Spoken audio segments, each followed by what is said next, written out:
Good morning, students. Let's see one more question from the auxiliary view.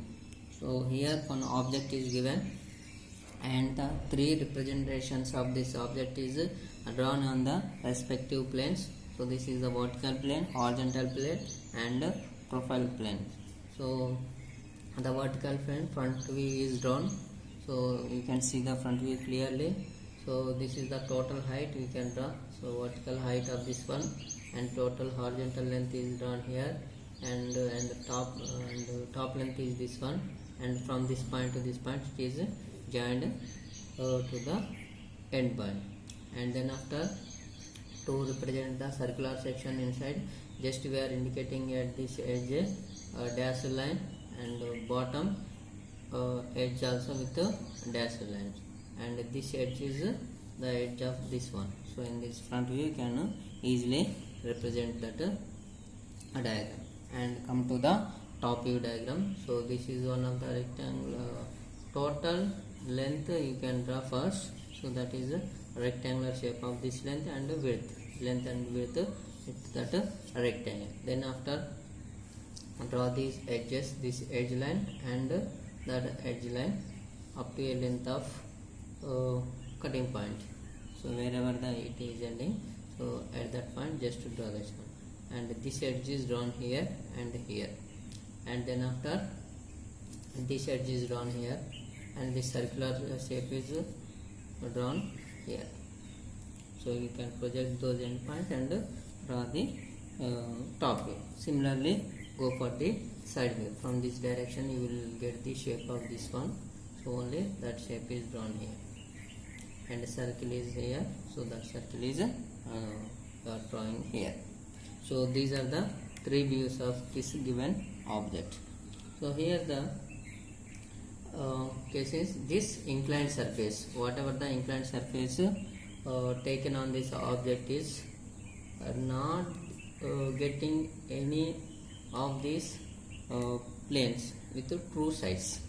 So this part is this inclined surface is drawn here. This is the inclined surface of the top view, so you are not getting the true shape here, and this one is the side view, and here also you are not able to view the true size. Then what we have to do? So we have to go for the other auxiliary plane on which we get the true size. So just to parallel to this inclined surface you have to make one more plane. On that plane you have to project the surface of this inclined one. So for that we are drawing here front view, and you can choose any of the two views, front view top view or front view side view. So you will get the finally you will get the true size only. So you can choose any of these two.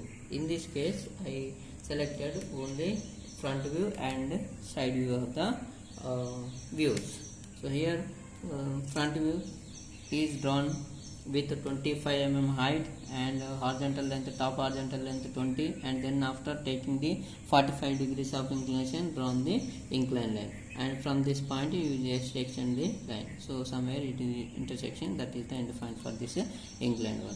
And to get this dotted lines, so that is the circular line. So this point the height is the center is selected at the middle of this 25 height, and from there just select the diameter of this one is given 16 diameter. So take the 8 mm above, 8 mm below, and draw the horizontal line, because this hole is throughout the section, that is to indicate that one, just to draw the dash line.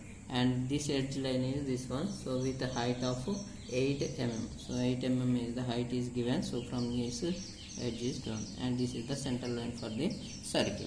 So this is the front view of this given object. And then go for the side view. So the height is same for the side view as well as in the front view, and the shape is this one. So this one is the horizontal length of 45 and vertical height is 8 mm, and this horizontal length is, you can take out of this 45, 30 is given here, so remaining value you consider equally in both the sides, that is 15 mm. So 7.5 and 7.5 you can consider on the left side and right side, and then after take the height up to a out of 25, 8 is drawn here, remaining length you can extend up to vertical height, then join to the, so you will get the shape of like this in the side view. And to get this circle, so in this case you will get the exact circular shape only, but in the inclined surface you will get the elliptical shape. So take the center of this one, total height, and from that center point just draw the circle of diameter 60 mm. So you will get the side views of this given object.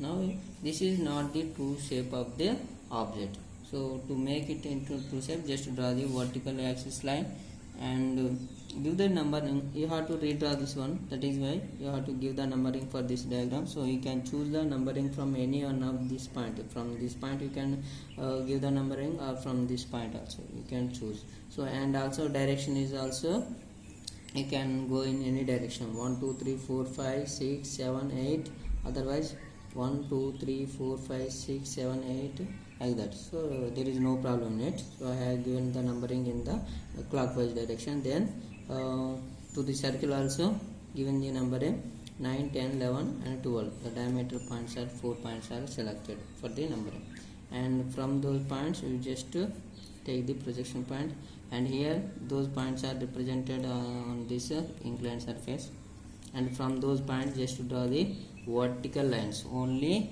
90 degrees lines to this inclined surface. Draw the vertical lines up to some length, you just draw the vertical lines, and then after just draw the x1 y1 auxiliary axis line, so on which we are going to draw the this true shape. So from this reference point you are selecting the true size of that diagram. So now measure the points from this reference point, measure the length 1 and 2 because they are on the same line. So 1 and 2 points are measured from this reference point, and mark the same points from this reference point on the same line, 1 and 2. Similarly, next take this reference point of the line, and on this straight line you are having 4 numbers, that is 8 7 4 and 3. So this is the line and this is the reference point, and mark the same points 8 7 4 and 3, and then go for the top one. From this reference point measure the 6 and 5, and from here just transfer the points 6 and 5, and then just to join the points 1 2 3 4 5 6 7 8 and 2 1.